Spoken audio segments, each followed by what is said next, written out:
Negara ini dibangun dari banyak provinsi. Setiap provinsi membawai kota dan kabupaten. Setiap kota membawai kecamatan. Di bawah kecamatan ada kelurahan. Di bawah kelurahan ada desa. Ada RW, ada RT. Yang paling kecil tingkatannya adalah rumah tangga. Kalau kita ingin negeri ini menjadi negeri yang baldatun thayyibatun rabbun ghafur, berarti yang harus diperbaiki pertama rumah kita. Keluarga kita. Anak-anak kita. Karena dari situlah muncul pemimpin-pemimpin negeri ini. Tidak muncul dari tempat lain, tapi mereka muncul dari rumah-rumah yang ada di kampung-kampung sebenarnya. Ketika berbicara keluarga, maka kita akan berbicara tentang pernikahan. Ketika seorang ingin rumah tangganya menjadi rumah tangga yang sakinah, yang mawaddah, yang dirahmati oleh Allah Jalla Jalla, bagaimana caranya? Ada langkah-langkah yang kita kadangkala salah melangkah. Sebagian orang berpikir pernikahan itu semuanya enak. Ketika sudah kawin, subhanallah, ternyata susah jadi suami. Susah jadi bapak. Si wanita juga kayak gitu, ternyata nggak enak jadi istri. Lebih baik jadi gadis bujangan, nggak kawin kadang-kala. Karena langkah-langkah yang disyariatkan tidak dilewati. Pernikahan itu indah. Allah Jalla Jalla berfirman dalam surat Ar-Rum ayat 21 yang insya Allah ayat ini sering kita dengar. Apa kata Allah? Wa min ayatihi an khalaqa lakum min anfusikum azwaja. Dan di antara tanda-tanda kebesaran Allah, Allah ciptakan pasangan hidup kalian dari diri kalian sendiri. Allah menciptakan Hawa bukan dari tanah. Tapi Allah menciptakan Hawa dari Adam alaihissalam. Untuk apa? Kata Allah, litaskunu ilaiha. Agar engkau merasa condong, merasa damai, merasa tentram. Subhanallah. Disebutkan oleh Ibnu Katsir dan oleh Al-Tabari tentang kisah penciptaan Hawa, di mana Nabi Adam ketika itu tidur, kemudian dia terjaga, ternyata di sebelahnya ada Hawa. Tanpa ada rasa sakit ketika tulang rusuknya diambil. Coba kalau sakit yang ada marah-marah, tapi tanpa ada rasa sakit. Litaskunu ilaiha. Nih faktor pertama orang mau bahagia di rumah tangganya, adanya sakinah. Sakinah itu artinya kecocokan, cocok sama istri. Cinta, wa ja'ala bainakum mawaddatan wa rahmah. Yang menjadikan cinta dan kasih sayang itu Allah Jalla Jalla. Jadi menikah tidak harus cinta. Jadi nggak harus. Kadang-kala ada yang menikah dipilihkan oleh ibunya. Kita kan gitu, anak belum cinta sama dia, nggak apa-apa, yang penting udah cocok. Udah ngeliat, nanti kita akan berbicara tentang bagaimana kriteria memilih seorang istri. Udah cocok nih, dilihat dari agamanya cocok, dilihat dari akhlaknya cocok. Udah bismillah.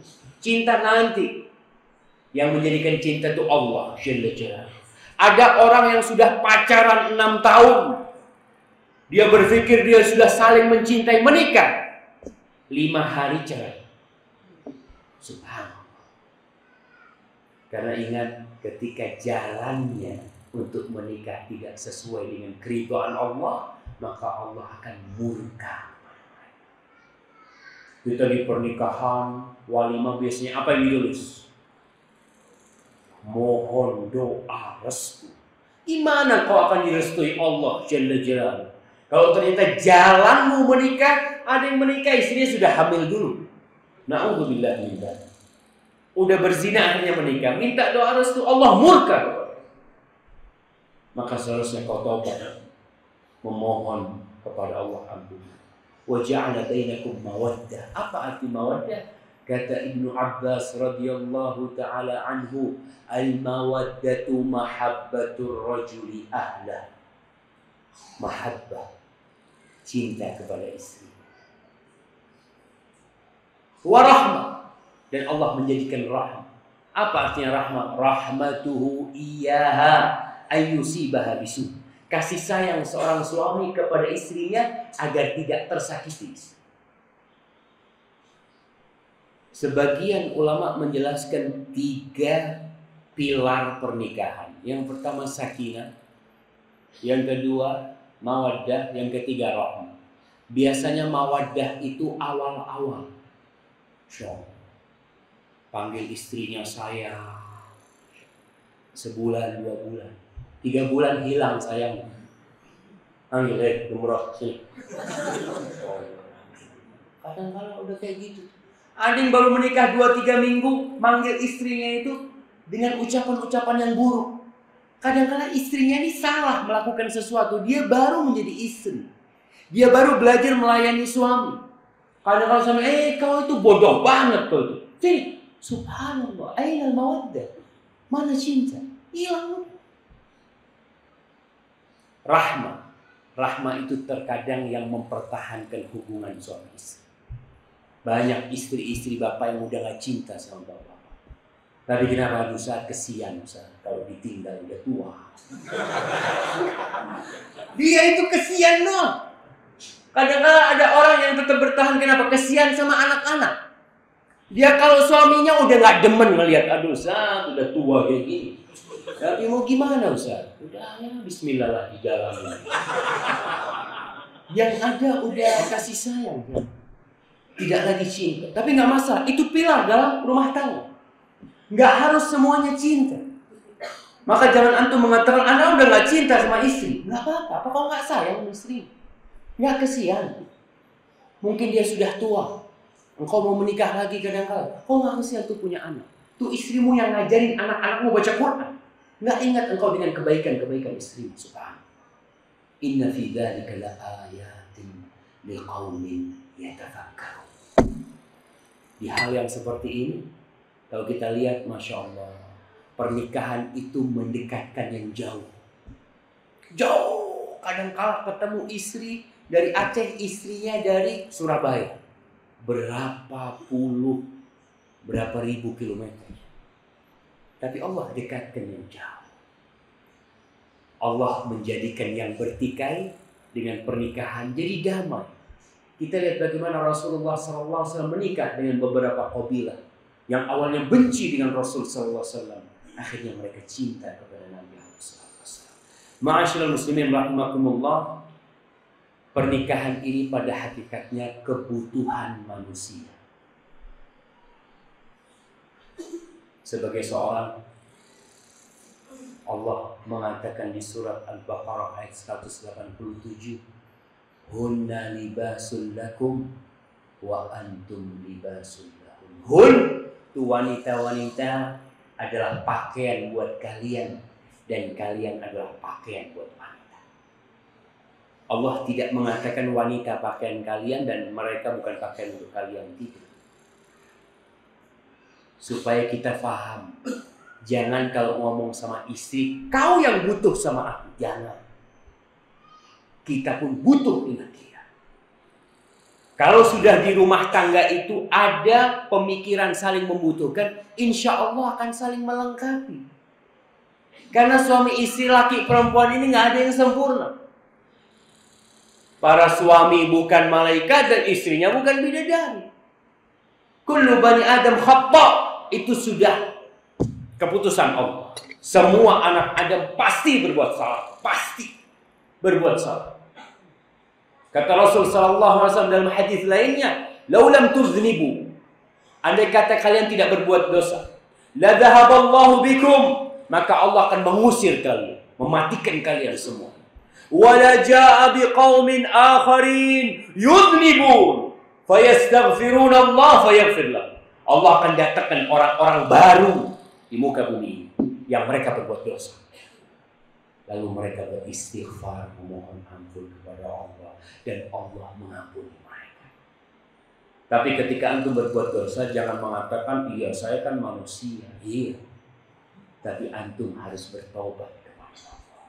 Karena Nabi mengatakan, wa khairul khatta'in at-tawwabun. Sebaik-baiknya orang yang pelaku dosa adalah mereka yang kembali kepada Allah Jalla Jalla. Ma'asyiral muslimin, ad-dunya mata. Dunia ini adalah kesenangan, perhiasan. Wa khairu mata'iha al-mar'atus salihah. Sebaik-baiknya perhiasan dunia ini bukan rumah yang mewah, bukan mobil yang mahal, enggak, tapi al-mar'atus salihah, istri yang saleh. Terkadang sebagian orang demi meniti karirnya, dia lupa dengan pernikahan, menunda-nunda pernikahan. Padahal Rasul sallallahu alaihi wasallam mengatakan, apa kata Nabi? Ya ma'syaras syabab, man istata'a minkumul ba'a falyatazawwaj. Wahai anak-anak muda, barang siapa yang mampu nikah, nikah. Jangan ditunda. Kenapa kok kita disuruh cepat menikah? Fa innahu aghaddu lil basari wa ahsanu lil farj. Karena menikah itu lebih bisa membuat engkau menjaga pandangan mata dan engkau bisa menjaga kemaluan. Tapi kalau orang menunda-nunda pernikahan, ini yang mampu. Artinya mampu, dia mampu bayar mahar. Dia mampu memberikan nafkah kepada istrinya, nikah. Apa harus orang menikah itu punya pekerjaan tetap? Nggak harus.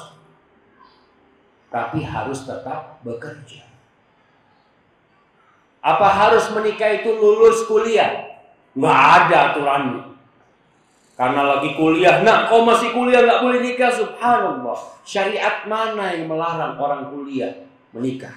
Insya Allah, anak kurang ajar sama orang tuanya. Antum sama orang tua jangan kayak gitu, tapi memohon kalau sama orang tua. Ada anak yang sudah ngebet mau kawin ya, sama orang tuanya nggak dinikah-nikah. Bagaimana caranya? Doakan. Dia katakan, Pak, kalau engkau tidak menikahkan aku bisa berzina aku nikah. Insya Allah dikawinkan besok sama kamu. Ini bahaya kawin. Subhanallah. Faman lam yastati, yang nggak bisa, nggak punya biaya untuk nikah, jangan memaksakan diri nikah. Jangan. Karena itu tanggung jawab pernikahan. Kau harus ngasih makan anaknya orang. Jangan mengatakan, ya Ustaz, kan rizki minallah. Iya, rizki minallah. Tapi kau punya kewajiban. Kau mampu tidak ngasih makan? Kalau mampu nikah. Faman lam yastati fa'alaihi bisawm. Yang nggak mampu, maka hendaklah dia puasa. Kenapa? Fa'innahu lahu wija. Orang puasa itu bisa menahan nafsu. Ma'asyiral muslimin rahimakumullah, agar pernikahan kita diridhai Allah, agar pernikahan kita membuahkan anak-anak yang soleh dan solehah, maka pilihlah pasangan hidup. Manusia mengalami 3 hal penting dalam kehidupan. Yang pertama, kelahiran. Nggak bisa kita milih kelahiran. Antum keluar, dilihat bapaknya, oh ternyata bapakku kayak gini. Mau diapain? Ibunya seperti itu, tidak bisa memilih. Yang kedua, kematian. Aina ma takunu yudrikumul maut. Kematian pasti datang di mana kau berada. Yang antara kelahiran dan kematian, pernikahan. Kau bisa milih. Bisa kita milih. Bahkan Rasul sallallahu alaihi wasallam memberikan kepada kita pilihan. Bagaimana memilih menantu lelaki atau memilih suami yang bakal menjadi bapak dari anak-anak kita. Rasul sallallahu alaihi wasallam dalam hadis riwayat Tabrani, riwayat At-Tirmidzi, beliau mengatakan, "Idza ja'akum man tardawna dinahu wa khuluquhu fa'ankihu, illa taf'alu takun fitnatun fil ardi wa fasadun kabir." Apabila datang para jamaah, Anak kesian sama yang pada berdiri di situ. Itu masih bisa mendekat di sini. Mendekatlah jemaah. Jangan pelit untuk, Masya Allah, untuk membukakan tempat buat saudaranya. Kata Allah Jalla Jalal, "Idza qila lakum tafassahu fil majalis fafsahu yafsahillahu lakum." Kalau dikatakan kepada kalian luaskan majelis kalian, luaskan, nanti Allah akan meluaskan kehidupan kalian. Dan biasanya kalau di majelis ilmu ini akan terjadi gesekan. Antum kadang-kala sudah ngasih tempat sama orang, ternyata tuh orang pahanya naik ke paha kita. Antum lihat kemana itu pahanya? Itu biasa. Kalau antum nggak kepingin kayak gitu, di luar sendirian gitu. Tapi kalau di majelis ilmu itu biasa. Dan insya Allah antum akan dapat pahala karena diinjek kakinya. Ya, subhanallah. Baik, alhamdulillah. Ibu-ibu yang bisa merapat-merapat. Tapi jangan merapat ke bapak-bapak. Ada batasannya di sini. Baik, apabila datang meminang putri kalian, meminang adik kalian, atau meminang siapa saja wanita yang jadi tanggung jawab kalian, seorang lelaki yang agama dan akhlaknya kalian ridhoi, kawinkan. Agama dan akhlak kalian udah senang, akan terjadi kekacauan di muka bumi. Buktinya Indonesia. Antum melihat kriminalitas yang begitu tinggi. Antum melihat anak-anak yang jadi begal. Antum melihat anak-anak yang jadi narkoba mereka. Anak-anak yang mencuri, anak-anak yang durhaka sama orang tuanya. Salah satu penyebabnya nih, ketika memilih seorang bapak buat anak-anaknya, dia tidak memilih yang agama dan akhlak. Muncul anak-anak jadi begal karena bapaknya tidak pernah mendidik dengan baik. Maka kalau ingin negeri ini menjadi negeri yang baik, salah satunya mulai kriteria suami itu dilihat. Kita kepingin negara ini nggak capek ngurusin orang. Kita nggak ingin polisi itu capek nangkepin anak-anak muda yang motor-motor, nggak tahu di sini. Tapi kalau di Jawa itu banyak trek-trekan, ya, balapan motor gelap, banyak tuh anak-anak muda. Kadang-kala malam minggu kayak gini nih, itu banyak anak-anak muda di pinggir jalan. Tanyakan mana bapak dan ibunya. Nggak ada. Karena dari awal memang tidak menjadikan agama dan akhlak sebagai faktor untuk mencari menantu. Para jemaah, dari mana kita tahu akhlak dan agama? Kalau agama itu tanya sama imam masjid. Tanya, datang ke masjid. Masjid Baitur Rahim, namanya rumah anak muda dekat sini. Tanya, "Assalamualaikum, Ustaz. Apa Tengku di sini? Tengku. Saya mau tanya, kenal sama Fulan?" "Oh, kenal. Anaknya Bapak Fulan ya?" "Iya." "Bagaimana dia dengan masjid?" "Masya Allah, orangnya Masya Allah. Itu Jumat mesti tahu." Udah tahu, agamanya nggak benar. Kan khotib kan tahu dengan siapa yang telat-telat. Ketahuan. Maka tanya sama imam, dia sholat berjamaah ke masjid. Subhanallah. Gimana mau sholat berjamaah ke masjid? Jumatan aja telat. Kadang-kadang kayak gitu. Itu terjadi. Kita tahu agama nih. Tapi ingat, terkadang agamanya baik, hafalan Qur'annya banyak, hafalan hadisnya banyak, lulusan pesantren. Masya Allah, hablum minallahnya baik. Tapi akhlaknya kadang-kadang buruk. Ada orang-orang yang punya ilmu, yang Masya Allah sholat berjamaah, dia sholat malam, tapi kasar sama orang tua. Kadang-kadang kasar sama istri. Ada.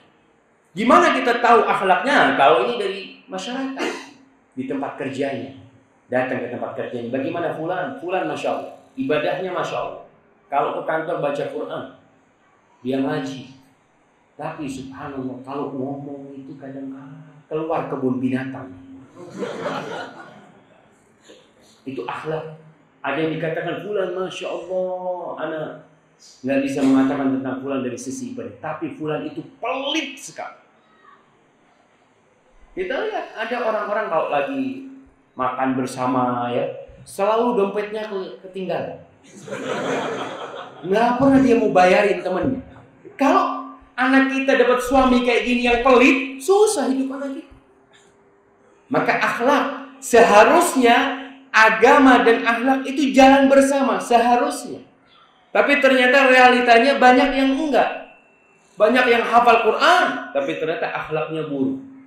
Maka Rasulullah SAW menceritakan tentang dua hal, agama dan akhlak. Para sahabat Nabi mengatakan, wa in kana fi, wahai Rasul, gimana nih kalau orang itu akhlak dan agamanya baik, tapi ada kekurangan di sisi lain? Bisa jadi dia tidak kaya, bisa jadi dia bukan keturunan ningrat, keturunan orang, tapi akhlaknya baik sama agamanya. Apa kata Rasulullah SAW? Idza ja'akum man tardawna dinahu wa khuluquhu fa'ankihu. 3 kali Nabi ngomong. Kalau kalian ingin selamat hidup, berapa banyak kita melihat wanita-wanita cantik menikah dengan lelaki-laki tampan, tapi ternyata tuh wanita digolimi sama suami.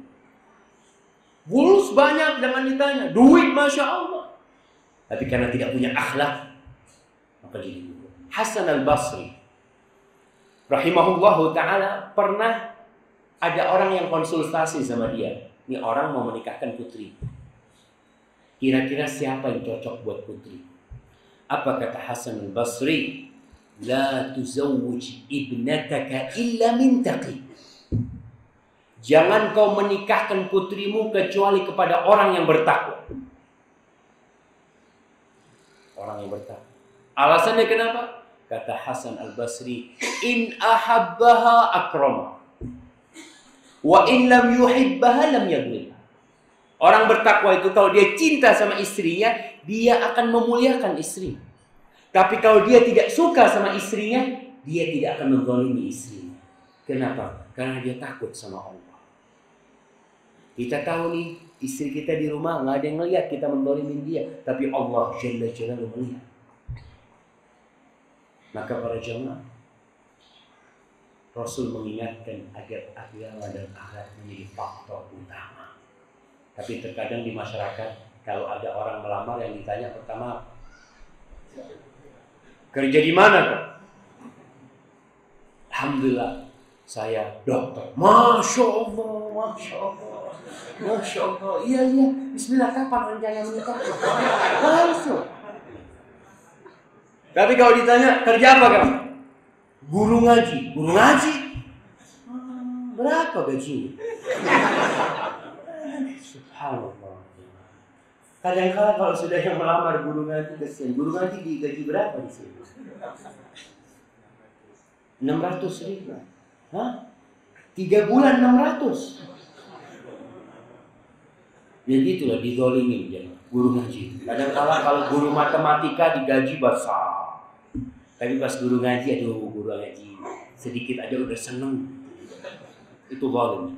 Maka ingat, kalau ingin putrinya berbahagia, kalau berbicara wajah, kadang-kala seorang wanita mengatakan, aku mau menikah dengan lelaki yang ganteng.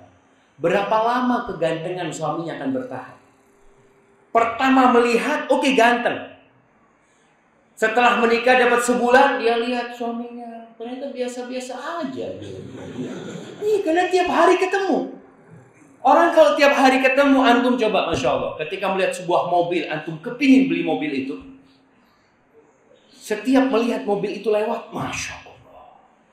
Ketika antum bisa beli mobil itu, apa yang terjadi? Biasa. Ya udah biasa, ternyata kayak gini doang. Dari dulu aku melihat dari jauh, Masya Allah. Setelah dapat, biasa. Maka kalau bicara tentang wajah, jangan menjadi faktor utama. Kita akan hidup, ibu-ibu akan hidup sama suaminya dengan akhlaknya. Kalau agamanya antara dia dengan Allah, tapi akhlak antara dia dengan istrinya, itu yang paling urgen dalam kehidupan rumah tangga. Kemudian yang ketiga, cari suami yang bisa memberikan nafkah. Penting. Karena apa? Karena si istri akan menjadi tawanan suami. Dia ketika dimiliki oleh suaminya, siapa yang wajib memberikan nafkah? Suami. Dan Allah mengatakan, ar-rijalu qawwamuna 'alan nisa. bima faddalallahu ba'dahum ala ba'din wa bima anfaqu min amwalihim. Seorang suami, lelaki itu menjadi pemimpin buat wanita. Kenapa? Karena Allah memberikan sifat pemimpin kepada dia. Allah lebihkan para lelaki. Lelaki itu ada kekurangan, tapi Allah memberikan kelebihan kepada dia sehingga dia bisa memimpin. Lelaki itu akalnya lebih panjang daripada perasaannya. Oleh karena itu jarang lelaki yang jadi guru TK. Karena guru TK itu nggak butuh akal, butuh perasaan. Kalau antum jadi guru TK, insya Allah tuh anak TK semuanya memar semua. Ya. Allah jadikan dia sebagai pemimpin. Pemimpin itu yang mengatur, tapi nggak langsung terjun biasanya. Allah kasih itu ke pemimpin dalam lelaki. Hak cerai ada di tangan lelaki, tidak di tangan perempuan. Kalau di tangan perempuan, insya Allah nggak ada yang punya istri. Perempuan itu cepat sakit hati. Suaminya pulang malam ya, kadang-kala telat. Kalau dia punya hak cerai, dia akan ngomong, "Bang, aku ceraikan engkau." Karena dia gampang sakit hati. Hak cerai ada di tangan seorang suami. Perempuan kalau ada masalah boleh dia gugat cerai, tapi dia tidak bisa menceraikan. Itu kemuliaan yang Allah berikan kepada kaum lelaki.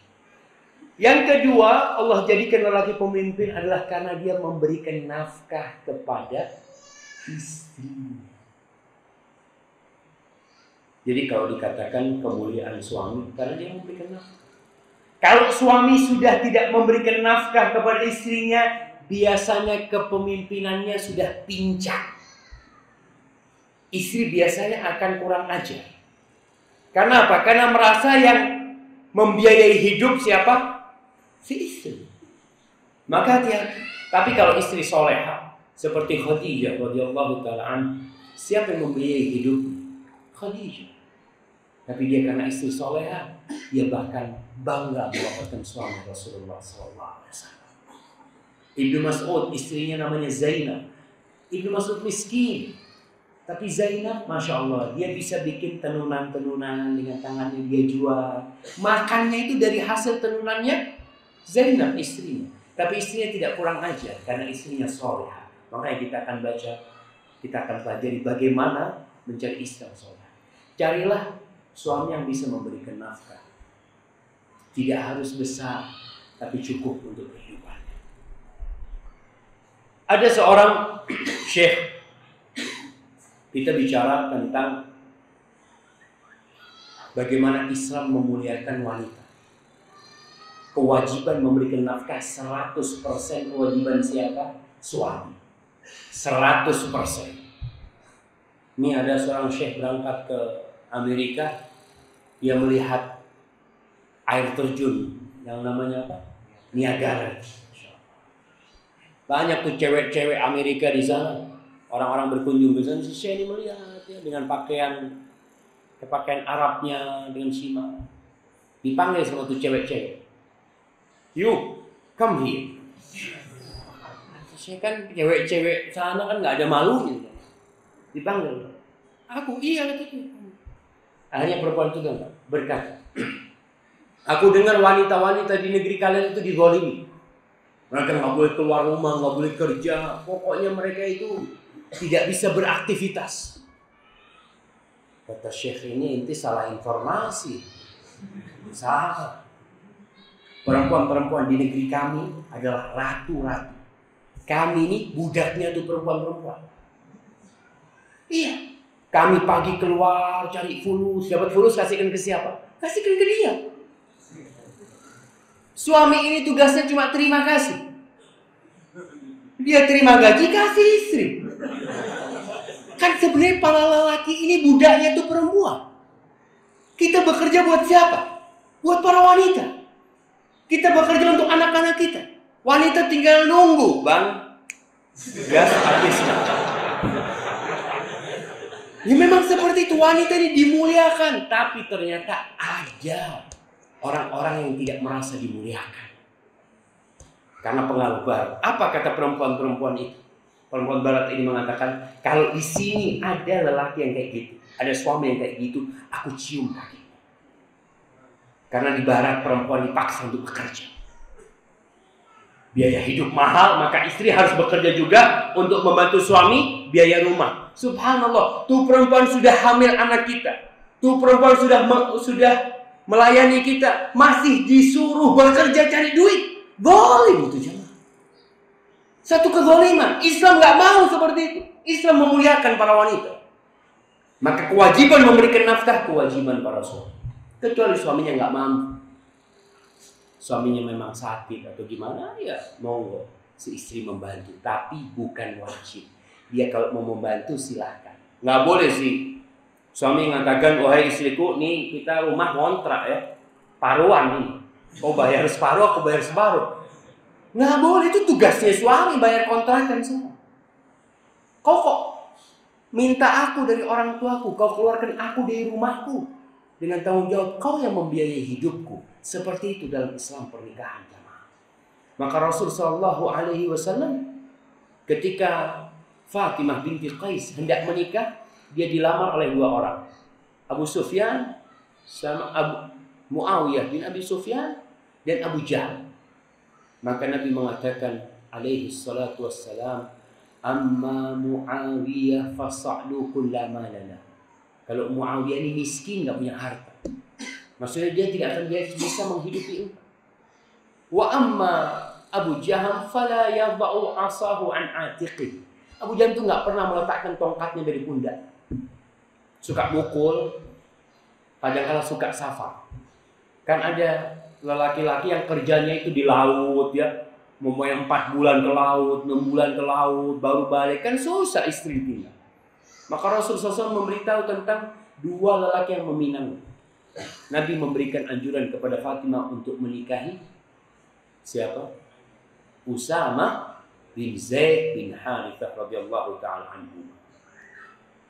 Di surat An-Nur ayat 33, Allah mengatakan wal yasta'fifil ladzina la yajiduna nikahan hatta yughniyahumullah min fadlih.